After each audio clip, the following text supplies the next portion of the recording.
So we only use Top Producer for the CRM aspect of keeping the database in there and having the to-dos in there, and then all of the marketing things are done outside of that with BombBomb and things like that. So it's an extra step, which I'm looking forward to Command helping with that.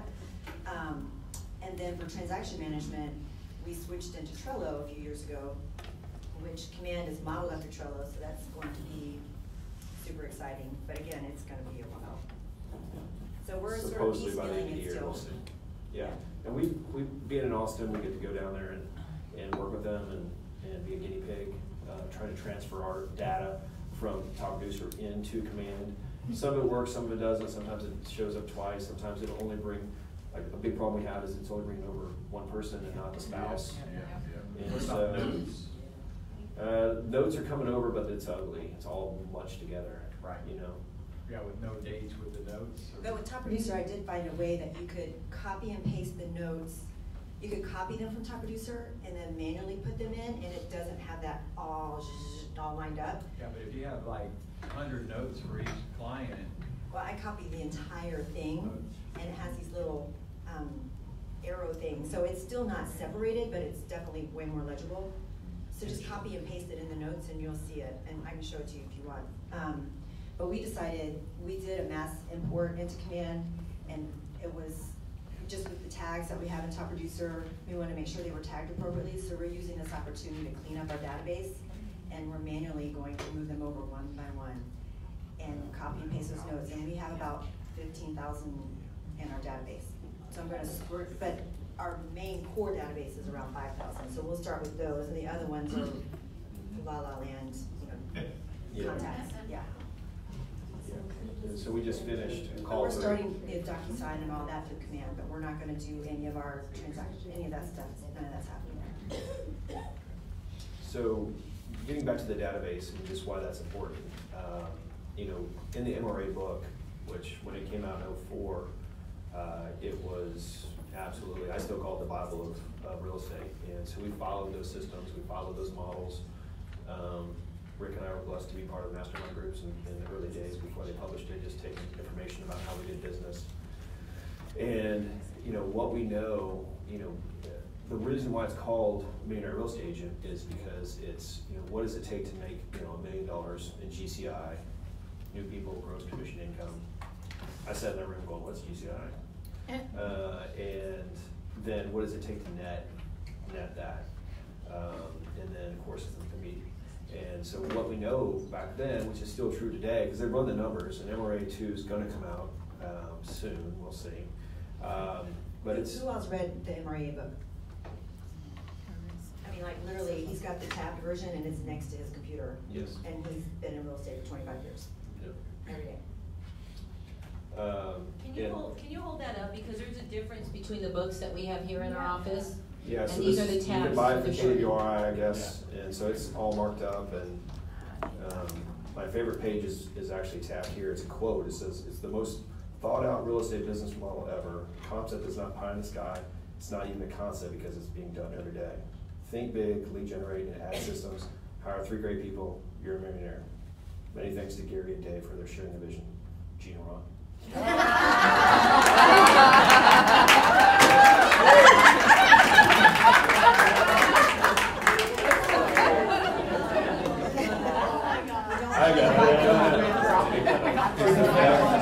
I agree with you. He is so cute, Susan. Yes. One thing I want to say is, really quick. You spent 8 years, and you were lead generating. You were about 400,000 in GCI until you really took it to where you are now. Because I've had some conversations the last couple of days with agents that are doing that.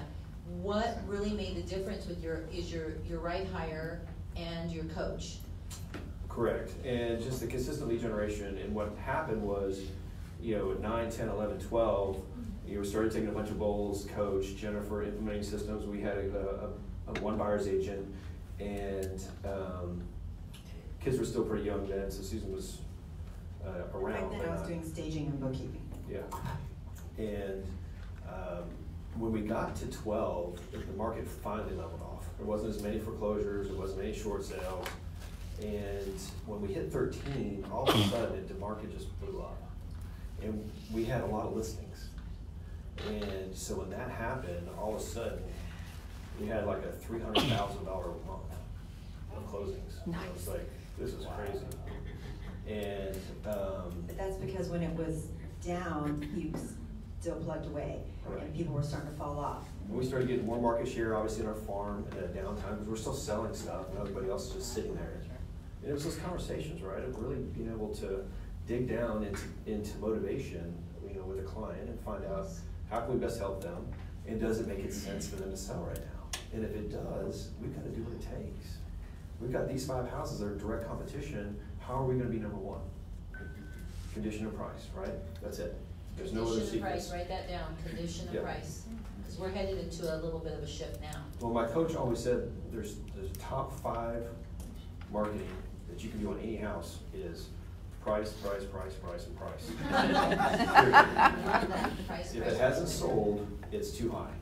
And that was our attitude.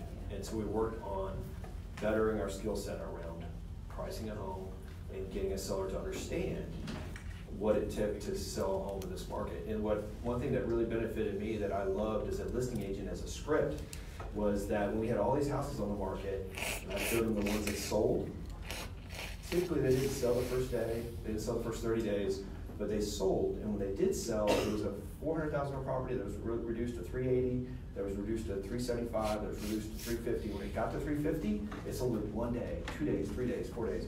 But on average, less than 10 days on the market when it hit the right price. So when you've got a shifting market, you cannot price a home at market, because soon it's past, and now you're overpriced. So the only way you're gonna get an offer is to price it just under market. And we don't know where that is always. So we have to do that. And so that was a great script that I was able to use, and I had a visual showing them, these are the homes that sold, they sold these days on the market after the right price reduction. Well, doesn't Bold do that where you're like, you're doing the when's the Yeah, bottom, when's it gonna when's be, the bottom, yeah, when's it bottom, gonna bottom, when's it gonna go up, yeah. So, you know, that was really critical in having the skill set in that market, and then when the market took off, we had those big months, and then that's the only reason why we were able to buy that building, honestly. We didn't have the money put down on that building until 2013. And I was like, holy crap, and then everything just rolled in together. Yes, ma'am? Do you have multiple coaches with MAPS coaching? And if you only have one, what MAPS coach do you have? Do you have a transformational coach? Do you have a business-driven coach? I've actually experimented with that. They've been making a guinea pig of having a transformational coach, a regular coach, a financial coach, productivity coach, and so all of that. It was okay, but really I do well just with one coach on my business.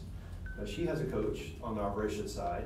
And I did experiment when I was in production, because I was in production, however, I was also running the admin side.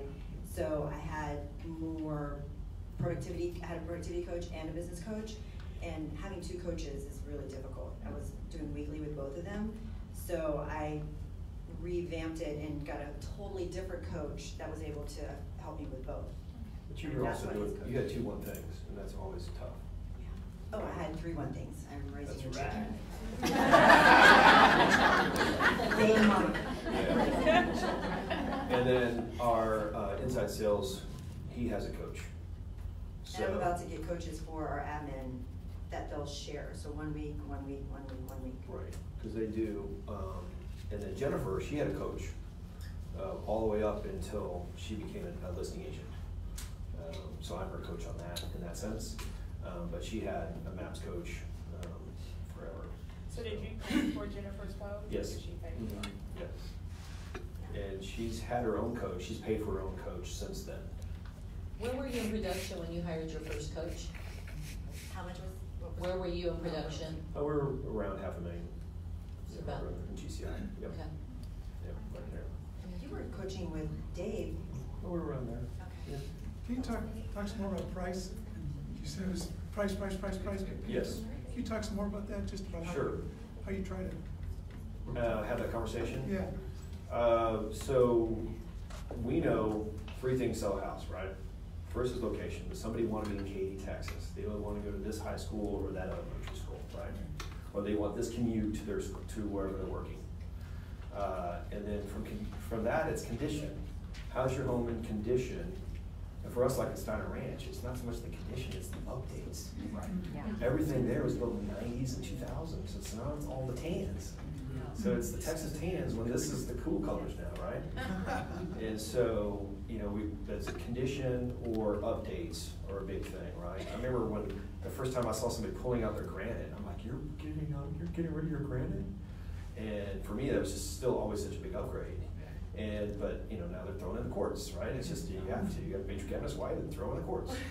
And so it's condition. There are people still like you, and you've got to sort of be careful around that and show other listings. Right, and so we've actually created some flyers to show our sellers before and afters, really showing, and we've got really good data in our farm, for instance, that show a home that's been updated or, you know, that is $10 to $20 more per foot. So, and it sells like that because nobody wants to go in and spend the money. They don't want to spend the time and the money. It's not even that, it's half the time it's just the time and the mess, yeah. What's the time, the mess, the money? If it's already done, I can roll it into a 3.5%, 4% loan versus cash. I gotta pay cash to get this stuff done and deal with it. So condition is the second, and then price, right? And so when you're sitting at a table with the seller, we're not gonna pick your house up and move it. You know, it's here. It is, the highway is the highway, or the golf course is the golf course, or whatever, or the power line is the power line. It is what it is. We have to deal with that. So there's only two things we can affect in selling your home. Condition, and you have an amazing home, you've done all the right things. It's the price. So what is the price gonna be that's gonna sell this home? And so that's where you have to really know your comps, get in there, work on it. And depending on the market, if it's an uptick market, you can afford to price it here and let the market get to you in a month and get an offer. But if it's adjusting down, and statistically you can see that, you can't adjust it, you cannot price it at market. You have to be a little under. Because that's how you're gonna shine, right? And then again, of course, that's to do with absorption rates.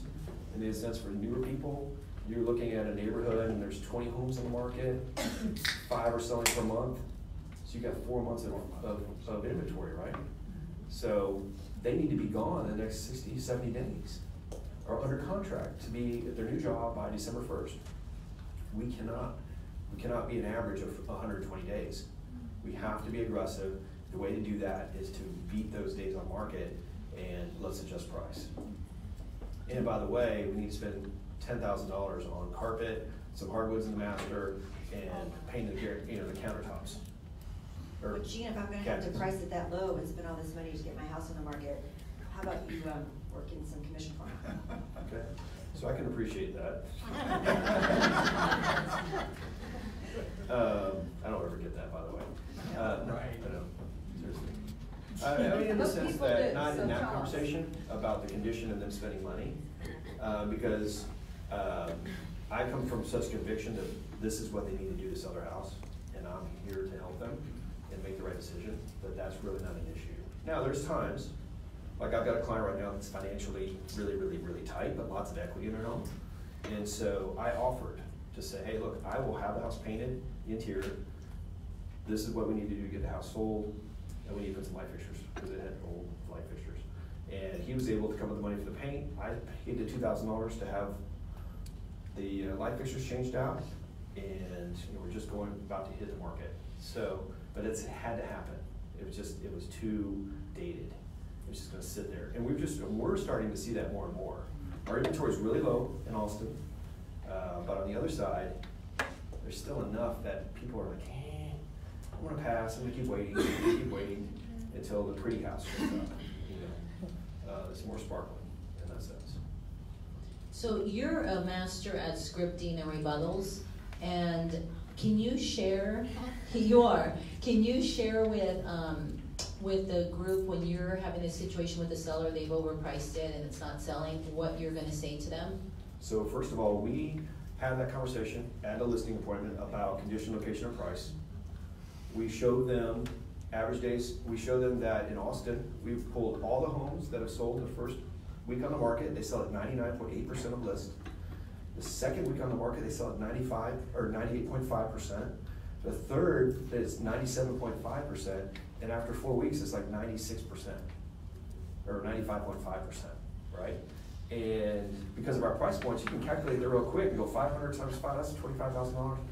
Wow, you know, I want an offer sooner than later, right? So we're talking about the importance of getting an offer sooner than later. Because we know the longer a home's on the market, the lower the offers come in statistically. We know that. And then we also show the graph from NAR showing the activity on a home. And so by the second week, you peak on any showings, and then you start slowing down. So we're explaining that to them and saying, hey, look, what we know is that when your home hits the market, anybody that fits this school, fits this neighborhood, this price point, they're gonna come see it. And by the second week, somebody's flown in to see it. And by the third week, we're just gonna really start slowing down our showings for onesie twosies that may pop into the market.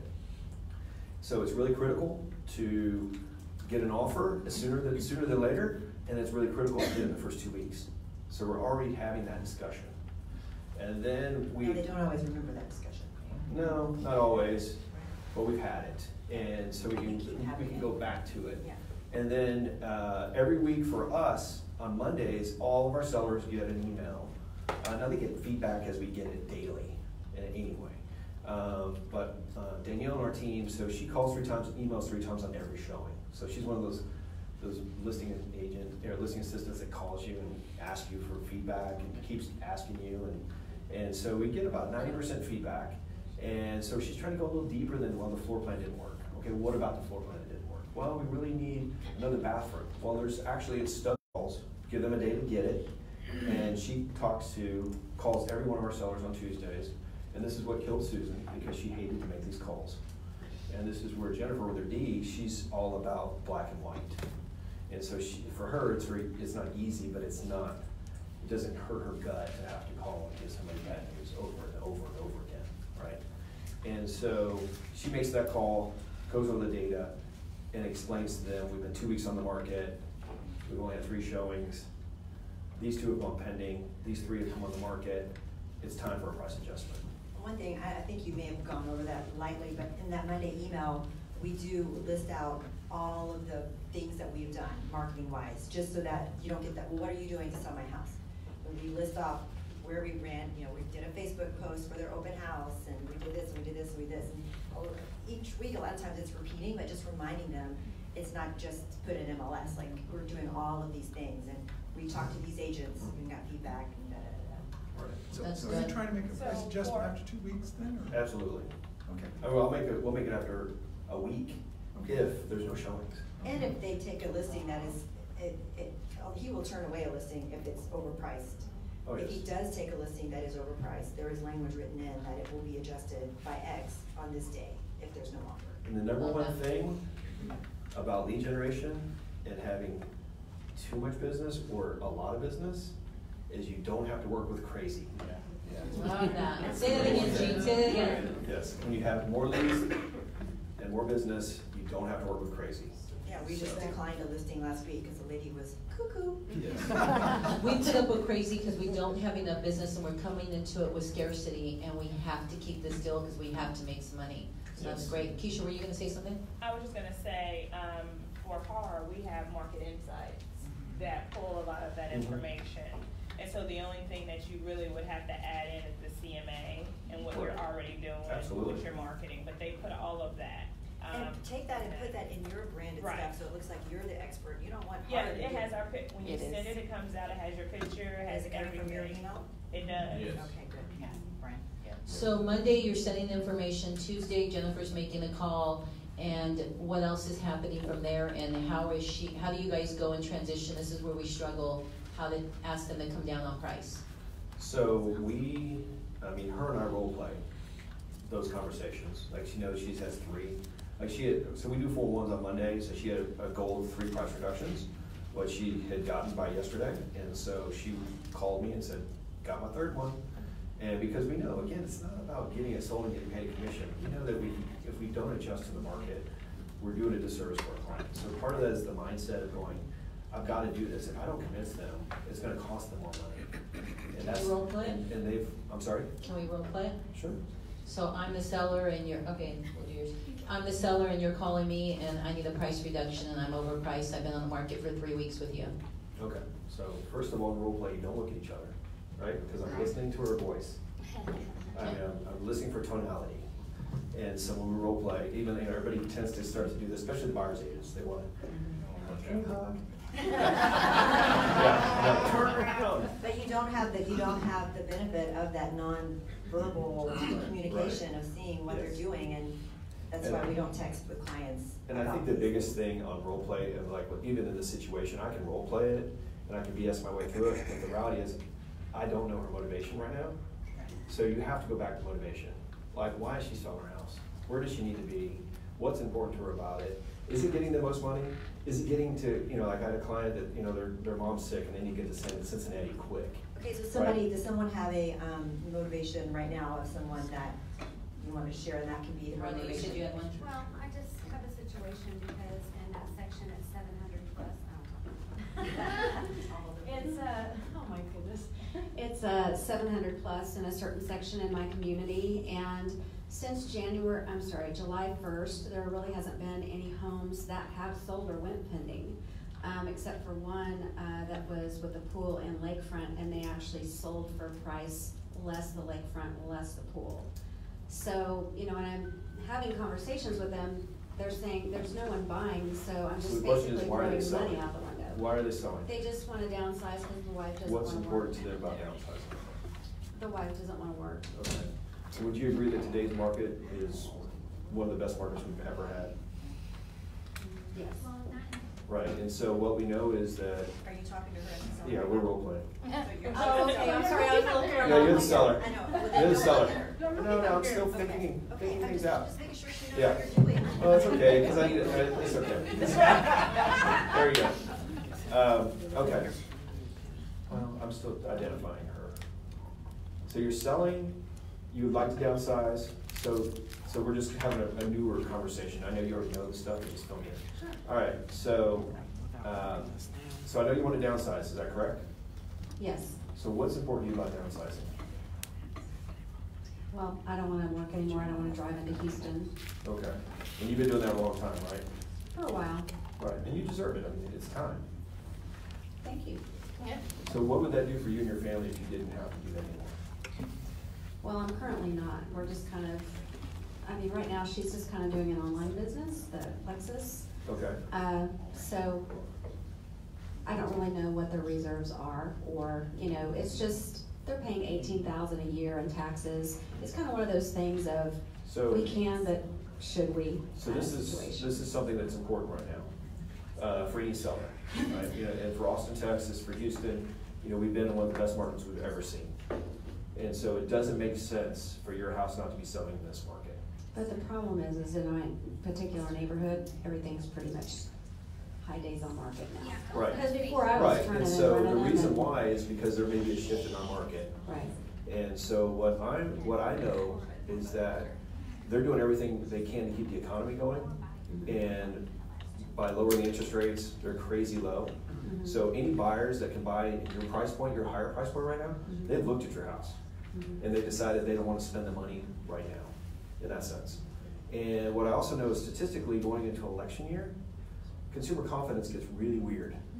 And often sales drop. And so my fear is that if we don't sell your house now, realistically, we're looking at 2021, 2022 to even get close to what we could get today. So does it make sense to go ahead and adjust the price now? Let's get you that, so you're not driving anymore, you're in that, you've got the lifestyle you want, versus waiting another 2 years. And we don't even know what it's gonna look like in 2 years. For what right now is, I know we're not getting the showings we wanna see, but we do have everything lined up in our favor. People are moving to Houston, interest rates are amazingly low, unemployment is crazy low. It's a great time to sell your house. So let's do the right thing, let's make an adjustment, let's get you to your next house, where you're not having to deal with Well, this we've big already house had people anymore. that have really expressed, you know, serious interest in our house. We just think that next person's gonna come along and buy it. You know, it's just a waiting game. Right, and I get it, and there's a really famous quote by Winston Churchill that is, hope is not a strategy. And I really don't, I Can we want, say that. I'm just kidding, there's a famous quote, I don't know I'm who said pretty it. direct, so like. Somebody said it. Yeah. I think it was him, but, yeah. Arant said it. Yeah, that's right. That's right. So again, it goes back to sincerity of you, wanting to help them. in their situation and knowing the market. And knowing, what we don't know is, we don't know what's gonna happen next year. We know that we're 3 years overdue a correction. I mean, we're 10 years into an amazing economy. It has to happen. Well, I know that the coasts are starting to feel it. East Coast, West Coast, absolutely. Their days of market are growing. The luxury is not selling. They're feeling it. And what we may be seeing here is that we're starting to see the same thing. And again, I don't know your market here. I mean, obviously, with Harvey and with the flooding and those issues, are people starting to get concerned? Do I want to spend that kind of money, or do I want to go somewhere else? In that sense, I don't know. I mean, I don't know your market enough to know Our really market's what's really affected. good in 300s, but anything Yeah. above that is kind of, we're starting to see higher days on market, is kind of what we're looking at right now. So Am if I you right? can sell your house for $650 today versus $600 in 2 years from now, what would be better for you? That's good. That's the Sooner than later, but my concern is even if I mean, how far am I gonna have to reduce my price in We order don't to know. get an offer? We don't know, but what we know is, and I use the analogy of fishing, right, is that we drop bait, and the fish aren't biting, we have to lower the bait. But if with the there aren't fish. buyers, then I'm just losing money. Well, there's buyers, absolutely. Believe me, somebody will pay $500 for your house. I just don't know if they'll pay $650. But until we get there, we won't know. Okay, I like that one. Thank you. Every house is absolutely sellable at the right price. So I have a question. Are they bothering you, asking you why the house isn't selling? Actually, they're fabulous, and I've sold from them before. Yeah. And we just are relisting them again today. And the problem is her husband's out of town, so I'm going to be having these conversations where we're gonna sit down and talk on how to collaborate, but I wanted something in my pocket, so I sincerely appreciate that. Yeah. Because at what point do you say, okay, you don't wanna budge, well, let me go out and find 2 houses to sell and let you sit, you know? Right, you don't want to overprice those things, because Well, it will put you out of I have house business. that I've literally reduced to where it's like, it hurts me to reduce it anymore. Yeah, or let it sit if they don't wanna budge and go find 2 other homes. Yeah, So so that's- Jean, you can't. I have a question, because it piggybacks on, Rhonda. So in her price point, because I have a listing too, and it's in zip code 77494, and when we're having a conversation, we only had 4 buyers in that market in the last 2 weeks. So will you still use that same script when it's only 4 buyers? that's So looking when you at say 4 50? buyers, what price point? It's in her price point between 700 and 800. So 4 properties have sold in the last 2 weeks? No, 4 showings. You pull the that showing happened. report. How many properties have sold in the last 90 days? The last 90 days, it's been only 1 has gone pending and 1 has sold. And how many are active? Active 50. So that tells me we have 50 months of inventory, right? So we have 4 years of inventory right now in your price point. And the reason why I'm asking is, I think this is a coachable moment right now. Right. Because, I think that's the issue, and I wanted to just be transparent Yeah. with the number of buyers. The thing Well, is- and I think that's where you have to go. I mean, I love that, right? You go right to it. Hey, we've got 4 years of inventory right now in your price point. You took that job, you're moving, I get it, we gotta get you there. But for us to get ahead, to be the top on this 50, how are we gonna be the next one? Right? I love that. We have 4 years of inventory. Do you wanna continue to have your house on the market for 4 years? Nobody's gonna say yes to that. Hold on a second, let's go Some here. people will do You it. gonna say that out? That's when you wanna be the 3rd listing agent. Exactly. Thank you. So I'm in the same situation, 700 plus. I actually intended to implement the pain and pleasure, negotiation with her. I calculated her expenses per day and per month and per year. Right. And I thought that it was gonna work, but it didn't, because she said, I told her, you are like $50,000 overpriced. We need to get to the magic number. That is what you were talking about, right? The magic number where the houses are sold in 10 days. And I explained, calculated and everything, and then she said, but I don't want to reduce the price, and maybe somebody's gonna want to pay for this price. Right. And we have had the same as Raquel, 2 or 3 showings in the last 2 weeks. How would you overcome that objection? So we also track to see those 2 or 3 showings, did they buy anything? And if they did, what did they buy? So that's one thing I would go back to your showings and find out what did they buy. Did they buy something 100,000 less? Did they buy something for more, but yet it's bigger, or it's better neighborhood, or it's whatever, I don't know. So that gives you more data, and you're doing your job. right? You And understand. you're looking for objections that you could potentially overcome. A lot of times, they're not gonna put their real feedback on a feedback email, but you calling them, and it could be something, you actually bring them back. Or you could even reverse offer them and, They actually verbally offer a certain price, and I don't think that is too far to what it should be. Right. So I asked the buyer, just send me an email with your pre-qualification and we go from there. No, I want to know if your seller is gonna accept, and my seller is not, I don't wanna discuss about it because it's verbal. Sure. Which makes sense. But the price that he's offering is in line with what we're seeing in the market, but this lady just doesn't want to reduce at all. Again, what is your motivation? Yeah. What I usually say at that time, I say then, it looks like you're the only buyer in the market and you get to keep your house. I have something- It's true. I say that it sounds like you're the only buyer in the market for your house, and guess what? Congratulations, you get to keep your house. I love that. No, you said something very quickly right there. It was a strategy I used a lot in the last buyer's market that we had. Used to reverse offers. So can you tell people what you're talking about there, because that's huge. Sure. Yeah, so we often, and we do it in a seller's market too, in the sense that we have somebody that has an interest in the house, they've been back twice, 3 times. We've gotten everything we can about the property, they just won't make a decision. And depending on our seller situation, their motivation, we can often get them to make what we call a reverse offer. We actually fill out the offer with the client's information and what they would accept on the home. And we slide that over to the buyer's agent and say, look, this is what we're willing to do in this home. Because if you remember, a lot of times, you're at the mercy of the agent on the other side, and if they aren't confident, if they aren't aggressive, if they're not coaching their client, it's our job sometimes to come in and help that agent and help them look good. And I pretty much have written emails spelling things out so they can just copy and paste it and send it to their clients and make it look like it was all their idea, and I'm okay with that, because if that helps my seller or my buyer, I'm down. That happened to me recently on the opposite side. So I was the buyer's agent, and we were looking at acreage, so very specific thing he's looking for, and works in Houston, doesn't want to be too far. And I mean, I was spinning my wheels, and thank God for this listing agent that brought me, this is what we would do on this property, and we got it done. And it was fantastic, and now I've used it in the opposite way. Look, what if we sent them? Yes, and absolutely. It's genius. So I love that. Can we spend the last 10 minutes, 15 minutes here? I got one question back here. Okay. He's got a Houston Astros hat. I gotta let him talk. When and if do you, I probably don't need that, it's too loud. When and if do you terminate a listing with a seller who just outright won't work with you, won't listen to you, won't produce anything like that? Yeah, so I mean, that really again comes back. Sometimes we will take a listing overpriced, but we know the motivation. We know that TikTok is happening to a certain extent.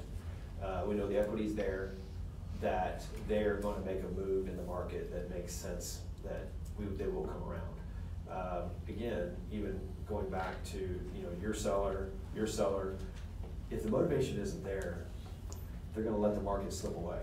And so I saw people lose houses. I saw people get divorced because they didn't sell their house. And the debt was so bad that it crumbled families.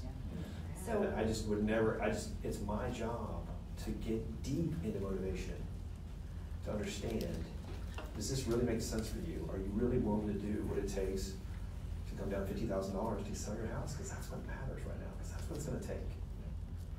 If it doesn't, you guys know your market better than I do. If it's still coming up and it's appreciating, great. You're going to get it done eventually. But if it's not, you're doing them a disservice. It's going to cost them more money if they really need to sell the house. Well, and you're doing yourself a disservice and your potential future clients a disservice if you're spinning your wheels on a seller that's not a real seller. Just like if you're spinning your wheels on leads that aren't really leads, but you want to pretend like they're leads, or if you're spinning your wheels on a team member that's not really a producer, you've got to learn when to identify. Right. Or pre-qualify them. You got a sign saying. Pre-qualify before you spend the money. Like, what was your red flag? So your time. We could spend 2 hours just talking about Yeah, we can. getting a buyer agency agreement signed.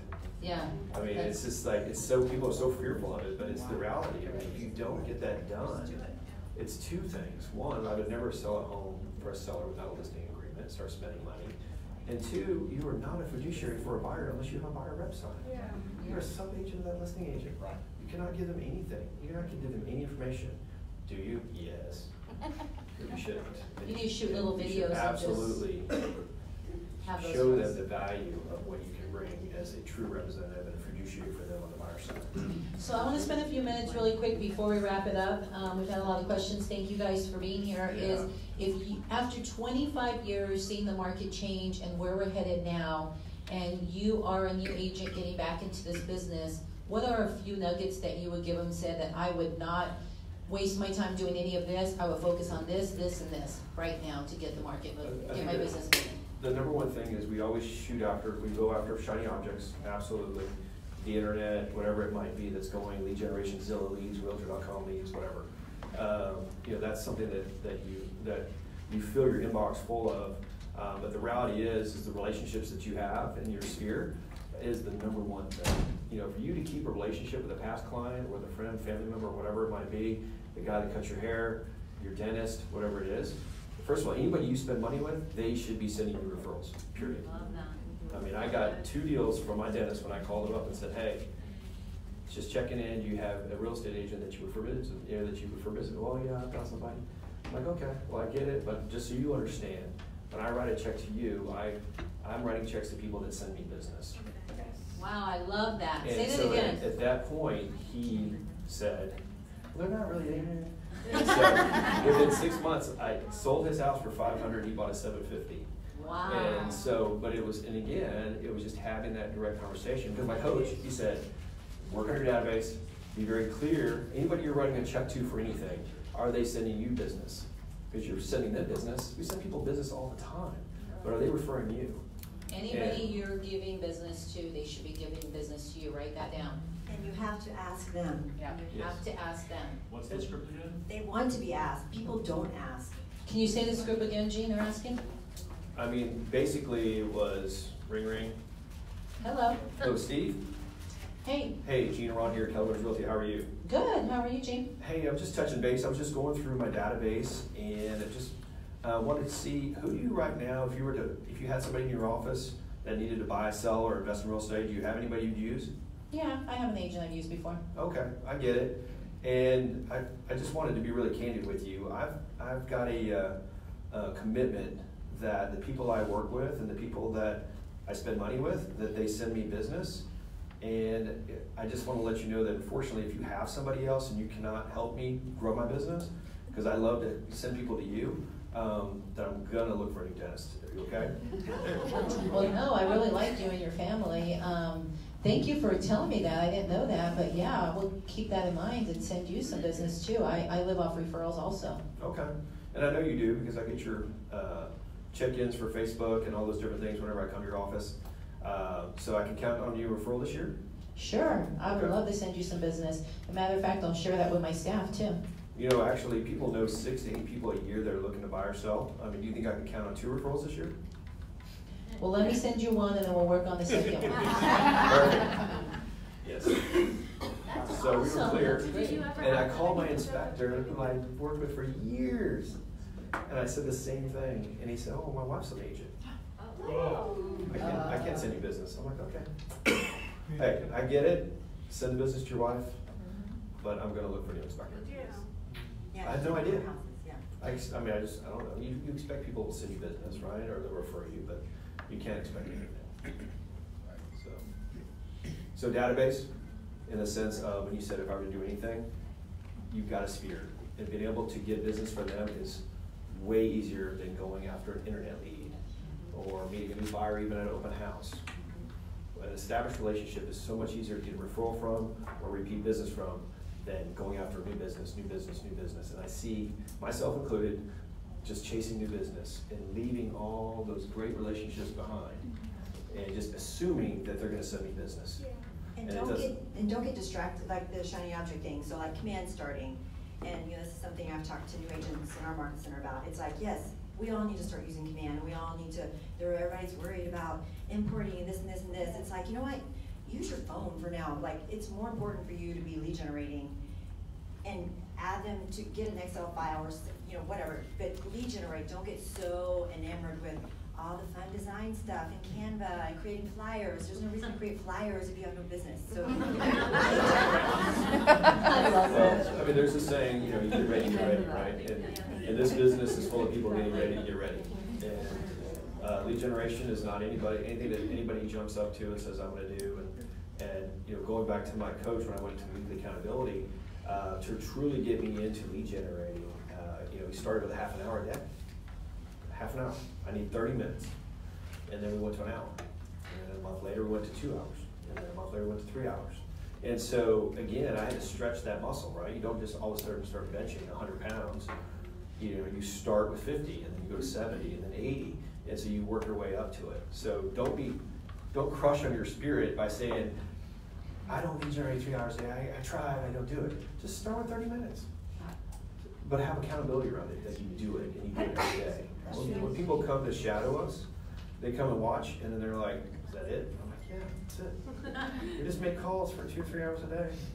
That's it? And I'm like, yeah, but we do it every day. and I think that the beginning of it, that first, you know, hour that you talked, the thing that resonates with me that I think helps new agents, old agents, whatever, is it's all about knowing your stuff, whether you want to have a niche, a farm, but just nothing gives you more confidence and accountability than having the knowledge. So don't show up to appointments and like, oh, I'll wing it. And agents tend to have that personality profile that they think they can wing it, and people know when you're winging it. So over prepare and be, I mean, that's the biggest thing for me. Yeah, I mean, even on our team, it's so hard to get people to practice their buyer presentation or practice the listing presentation, except for Jennifer. She'll just do it. You know, she's like, oh my gosh, Where'd you I'm find her? on her schedule again. And so, but anyway, so it's just a natural tendency for people not wanting to practice. And so at this point, because I practice scripts so much, I can just say them. And the wonderful thing that comes out of that is that I can have amazing conversations because I'm not worried what you're gonna say next.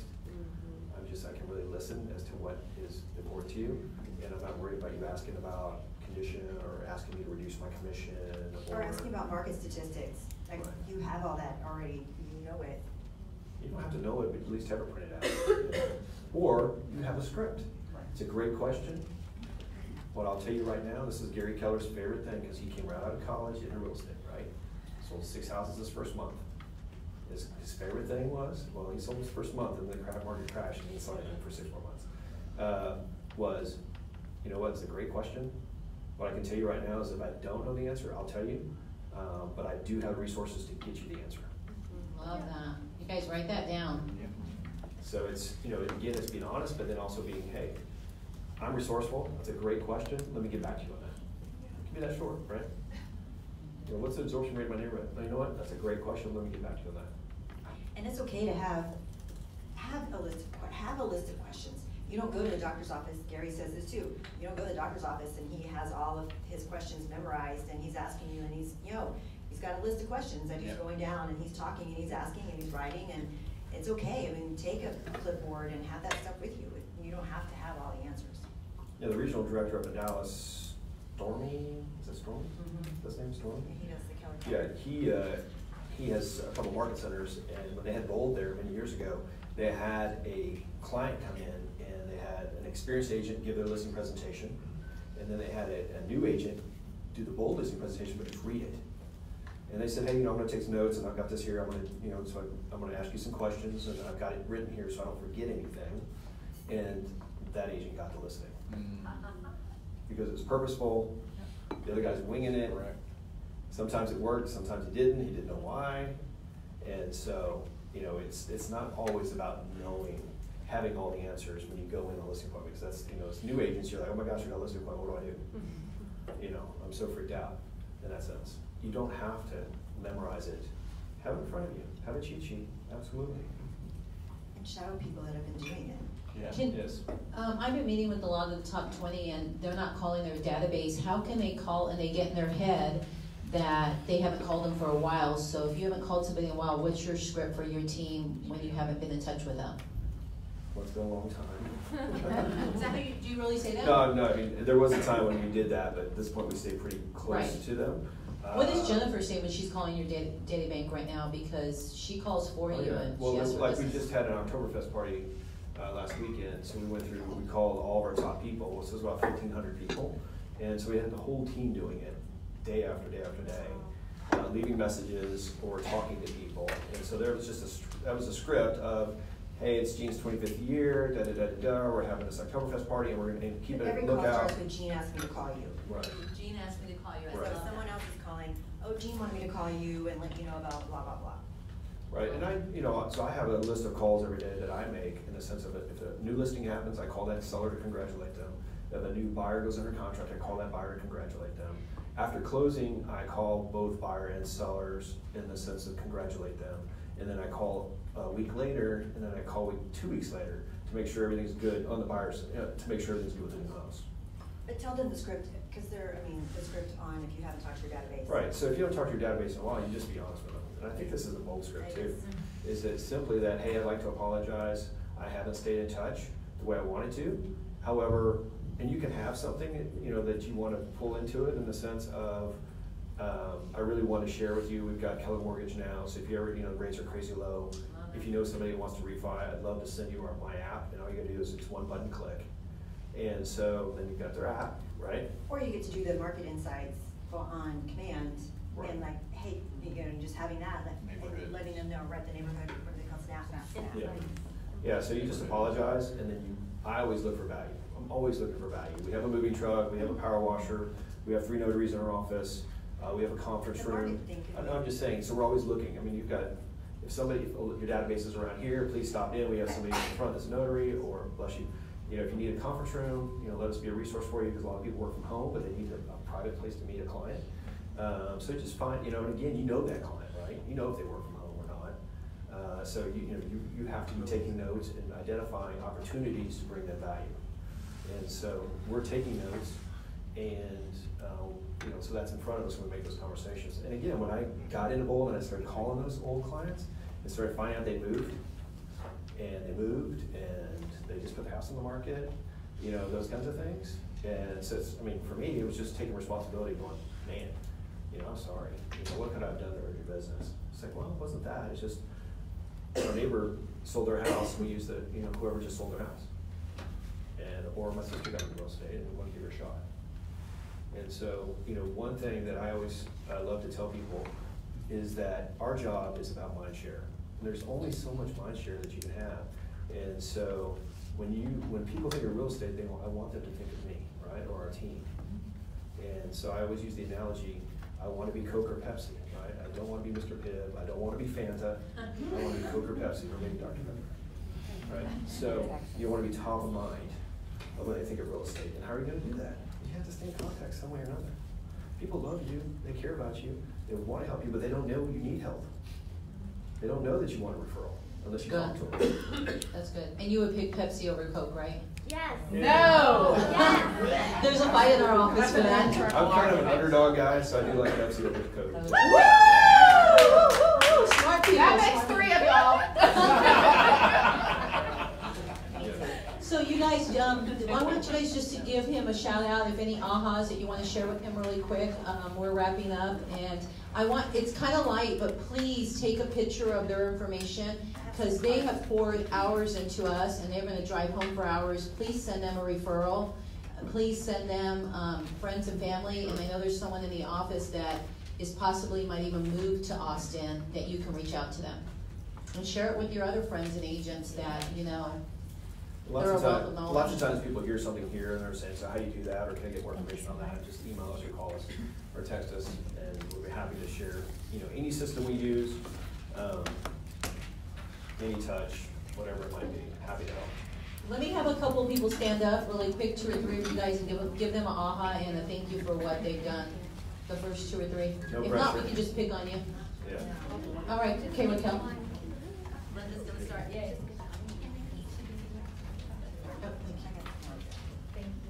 No, I just want to say that I became acquainted with you through the video that's in the little Bold thumb drive that Oh, you yeah. get, and that was from Bold, gosh, probably 4 years ago.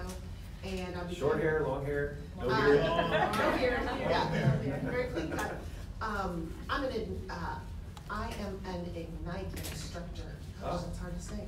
And I have incorporated that into the session that I teach because the new agents are so fearful of scripts. And Yes. so we'll watch your Oh, yeah. video. People shake. I still get a little nervous sometimes. I got a new one I'm working on. I'm like, okay, there we go. But I mean, Exactly. it's one of those things that, yeah. But your whole setup, your bunker, I actually bought a stand-up desk because you have one. Yes. And having them watch that and then I pause it and I'll point out that was script. And I'll say, did that sound like script? Did it look like script? How did it feel? And they're like, oh my gosh, she makes it look so easy. So thank you for that video. That was a great contribution. Awesome. Thank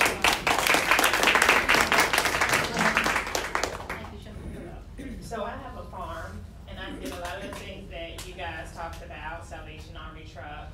And then I started getting busy outside of the farm, and this year I haven't done that. And so I thank you for reminding me to go back and do those things, because that's what keeps you top of mind. Yes. And, the numbers behind that, thank you.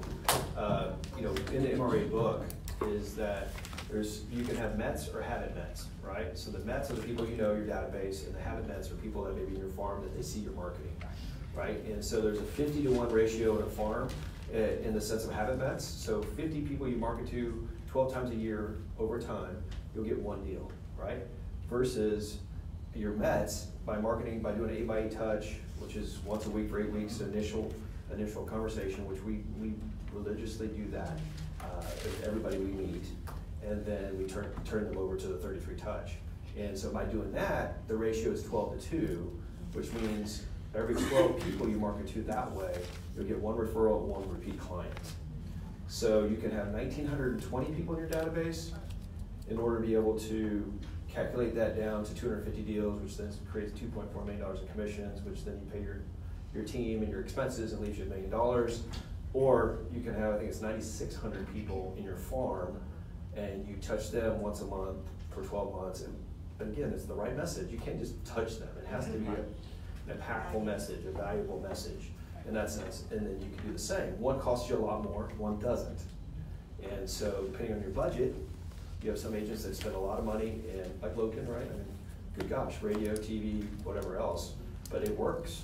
And again, they've tweaked it, and they get enough leads off of it that gives them the leads that can feed their team. So knowing your database in the sense of the farm, and knowing that it's 50-to-1, over consistency. Gene, I just want to say that today was just awesome. One thing that I'm implementing today immediately is the reverse offer idea that you had.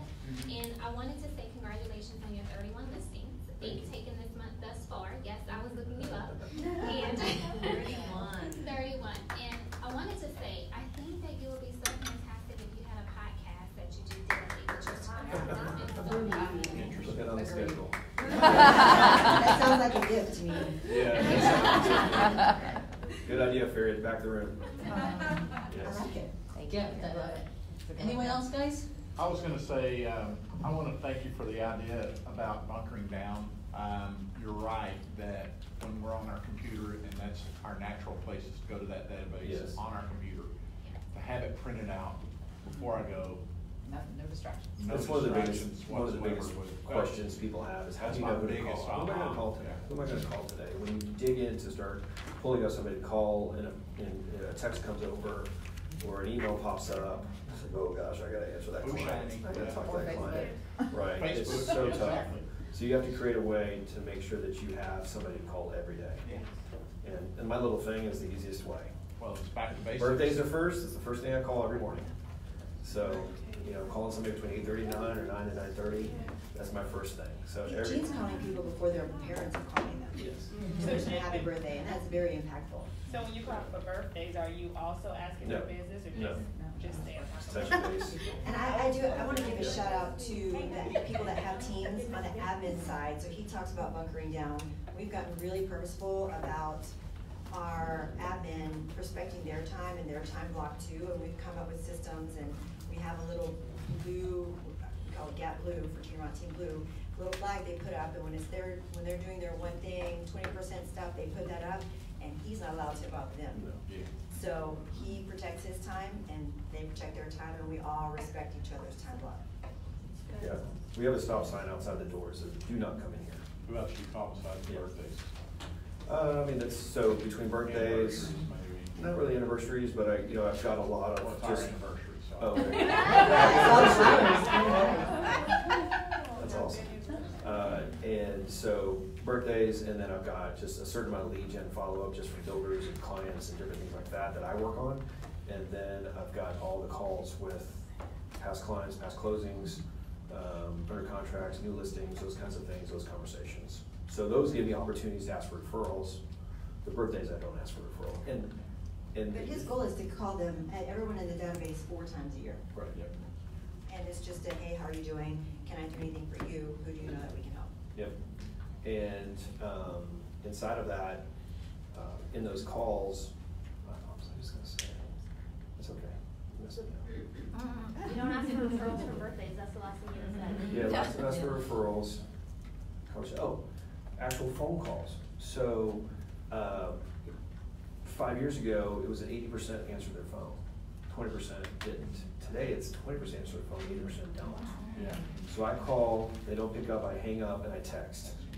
And I'll just text a quick message, hey, happy birthday, say hi to Linda, trust you guys are doing great, Jeter on KW.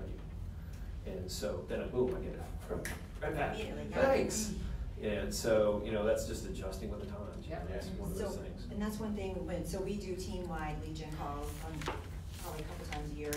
And I'll go on everybody's cell phones, because they call from their cell phone, and you can go in and save, like put in a shortcut, and it has it, then we have a script, and we text them, and we get so much more response. Yeah. Like, hey, I was just calling you about da-da-da-da-da. They're like, okay, cool, thanks. And so I don't like text answering my cell afterwards. phone. Oh my gosh. I get it, yeah, especially if you don't know the number. But I used to call from the office, everybody knew the number. It's 261-1000, 5122, and so I started calling from my cell phone. And now they answer, hey, Gene. It's like, it's not Gene. Yeah. So, cool, thank you guys for having us. Thank you.